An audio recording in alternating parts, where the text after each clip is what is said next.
هاي dhalinyarada magaalada Muqdisho runtii hadaan ka hadlo maanta shirkii ugu dambeeyay magaalada Dhusmareeb oo shirkii afraad ah maanta lagu soo kala kacay xalayto ilaa maanta runtii waa arin nasiib darro ah meeshan cid ka filayna ciyaaryaamo ka timid dadkii Soomaaliyeed madaxdii Soomaaliyeed oo la rabay wadanka inay u danqadaan oo la rabay xalka inay ka gaaraan baa waxa mid kasta wuxuu ka hormarayaa danihiisa khaaska ah runtii waa wixii wadankan ay ku burbureen marka waxaan leeyahay mar kasta laga fagaro danta guud danta gaarka ay waxay ku jirtaa danta guud shacabka Soomaaliyeedna waxaan ugu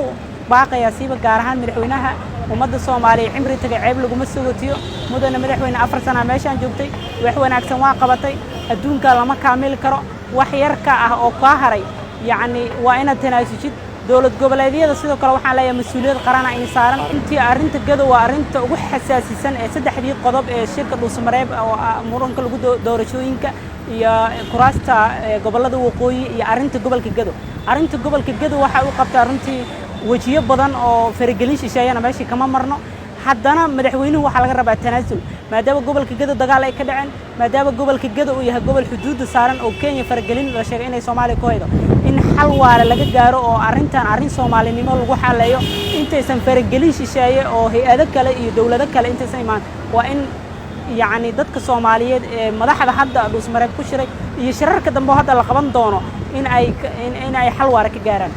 taas horta waa dhibta ugu weyn weeyaan